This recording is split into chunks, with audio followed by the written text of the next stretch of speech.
ada kalanya banyak yang berkembang hari ini, mitos kita sebutnya, atau mungkin sesuatu yang tahayul lah, gitu. Seolah-olah ada tidak boleh menikah dari satu kelompok ke kelompok yang ini, dari satu daerah ke daerah ini, kan gitu. Kalau saya malah lebih menyederhanakannya, kadang-kadang ini menjadi amanat dari orang tua, karena disampaikan kadang-kadang malah orang-orang tua kita. Contoh ini, mas saya ngambil contoh, orang Jawa tidak boleh menikah dengan orang Sunda, karena dipastikan bakal tidak langgeng, gitu. Walaupun sampai hari ini belum ada survei yang membuktikan berapa persen sebetulnya tingkat kegagalan orang yang menikah orang Sunda dan Jawa berpisah, kan gitu. Jangan-jangan malah lebih banyak perceraian itu orang Sunda dengan orang Sunda, orang Jawa dengan orang Jawa, padahal sebetulnya. Nah, makanya kadang-kadang ini juga kita sering diamanatkan sama orang tua kita yang kita sendiri tidak pernah mempertanyakan argumentasinya itu apa, kan gitu. Maka saya menyebutnya ini amanat saja dari orang tua kita, karena kita nggak pernah menanyakan argumentasinya bahwa apabila menikah antara orang Jawa dan orang Sunda contohnya itu tidak akan langgeng gitu. Nah, saya melihat seperti begini, sebetulnya ada batasan logika yang saya gunakan. Kan sebetulnya pernikahan ini kan mempertemukan dua makhluk yang berbeda. Dua makhluk yang berbeda ini juga termasuk dua tradisi yang berbeda, dua lingkungan yang berbeda. Tentu dengan karakter Sunda dan Jawa ini sangat berbeda dari segi teritorial dan lingkungannya.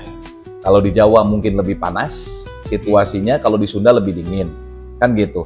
Artinya dari berbeda lingkungan saja ini akan membentuk karakter yang berbeda, tradisi yang berbeda. Nah, mungkin ketika pernikahan ini sebetulnya ketika menyatukan dua kebiasaan yang berbeda, dua tradisi yang berbeda, dua situasi lingkungan yang berbeda, ini tidak mudah gitu loh. Jangankan yang satu lingkungan yang berbeda, satu lingkungan yang sama aja kadang-kadang sangat sulit. Makanya inilah tujuan pernikahan sebetulnya. Tujuan pernikahan itu adalah mempersatukan dua perbedaan.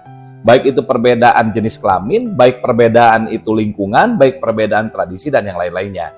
Makanya hari ini kalau kita memahami itu, karena perbedaan yang terjadi itulah maka diperlukan artinya kita menyatukan. Menyatukan apa? Dalam sebuah tujuan yang sama. Mungkin saja tingkat perceraian itu terjadi karena memang ada tujuan yang berbeda. Ada yang tujuan ketika awalnya tidak tercapai. Ada seolah-olah satu pasangan mengharapkan sesuatu, yang satu pasangan mengharap sesuatu tidak tercapai. Baik dari segi ekonomi, kehidupan, dan yang lain-lainnya. Sehingga apa? Disitulah mungkin terjadinya ketidaksamaan itu dalam satu tujuan. Maka ketika orang sudah memiliki satu tujuan yang sama tapi jalannya berbeda, ini akan sulit, tidak akan nyampe dua-duanya. Nah, mungkin saja bahwa mereka itu lebih banyak atau bukan banyak atau bercerai ketika mitos-mitos seperti itu mungkin juga terjadi karena memang tidak bersatunya antara apa? Kesamaan ketika tradisi, kebiasaan, budaya, lingkungan, dan yang lain-lainnya. Mungkin mitos itu ada historisnya memang, Pak Agus. Gitu. Historisnya itu memang ada sebuah proses pengkhianatan pada saat itu. Ketika satu kelompok ketika mau menikahkan. Tetapi kan itu sejarah yang panjang. Dan itu kasuistik. Tapi karena pada saat itu mungkin yang mau menikahnya itu kelompok level yang lebih tinggi pada saat itu karena masih ada skala-skala dalam tatanan kemasyarakatan, level-level manusia pada saat itu. Sehingga itu menjadi opini yang luar biasa. Sehingga dijadikan seolah semacam mitos, sama aja sekarang. Kalau orang biasa mungkin melakukan sesuatu, mungkin opininya nggak begitu besar. Coba kalau hari ini pejabat, coba kalau hari ini artis, sehingga sesuatu yang kecil saja bisa jadi viral, bahasa sekarang kan gitu.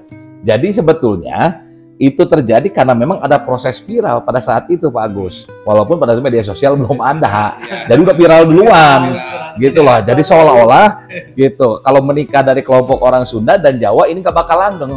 Walaupun pada kenyataannya banyak juga. Makanya kan sampai hari ini juga belum ada yang membuktikan secara ilmiah apakah betul tingkat perceraian tinggi akibat menikahnya itu orang Jawa dan orang Sunda. Kan enggak juga. Bahkan kalau boleh jujur, kebanyakan yang perceraian terjadi kalau dihitung-hitung secara kuantitas, ya orang Jawa dengan orang Jawa, orang Sunda dengan orang Sunda, gitu. Karena memang sulitnya. Makanya pernikahan ini kan kalau menurut Rasulullah, makanya niatnya itu ibadah. Ibadah itu pasti ada cobaan, Pak Agus. Pasti ada godaannya kan gitu. Tinggal bagaimana kita ini saling memahami karena kita ini menyatukan perbedaan. Baik perbedaan keluarga, perbedaan lingkungan, perbedaan tradisi, perbedaan pendapatan, dan yang lain-lainnya. Walaupun kalau boleh jujur hari ini tingkat perceraian itu banyak terjadi bukan karena suku Sunda dan suku Jawa. Kebanyakan itu karena masalah ekonomi. Kalau boleh jujur kan gitu. Ada pengalaman, Kang Haji, setahu Agus. Hah? Itu yang dialami diri saya sendiri. Perceraian itu bukan karena apa-apa. Tapi kan kita udah menyatu nih. Karena masalah ekonomi itu jadi perceraian itu. Ya dari situlah rasa kepercayaan diri saya itu kan nggak pede lah. Nggak pede. Ya, Nah, ini jadi curhat Pak Agus ya. Kalau Kalau Aziz kan bakal curhat, udah belum payu kan gitu. Tapi intinya begini Pak Agus ya.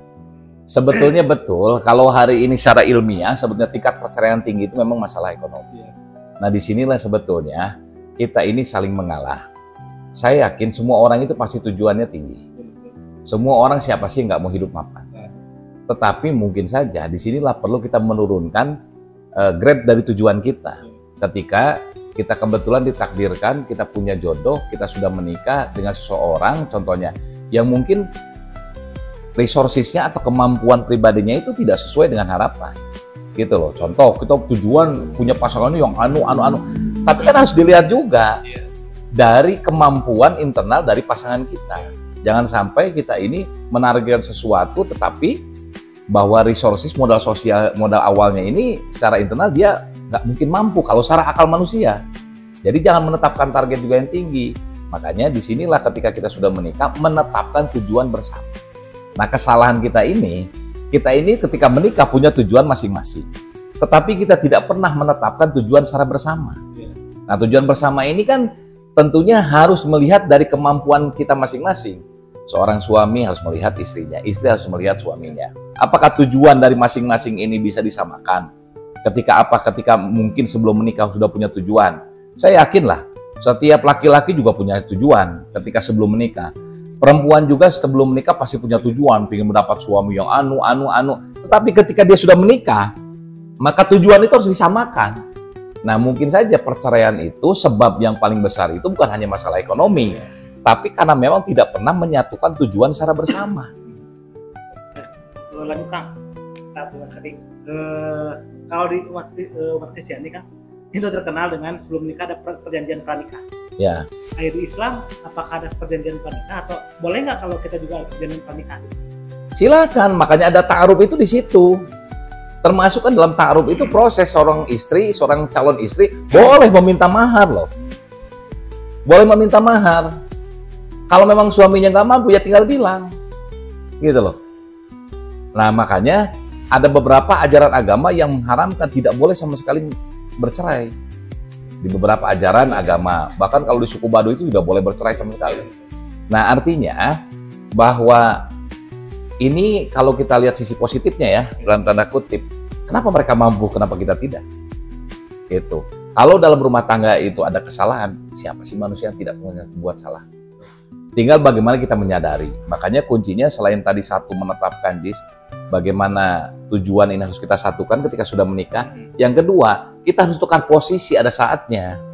Kalau pasangan kita lagi marah, jangan sampai kita marah juga. Semaksimal mungkin kita harus menurunkan tensinya. Gitu loh. Karena kalau dua-duanya marah, maka sudah pasti nggak mungkin itu bisa diselesaikan secara baik. Karena orang yang sedang pikirannya, sedang amarahnya tinggi, itu tidak mungkin akan menyelesaikan masalah.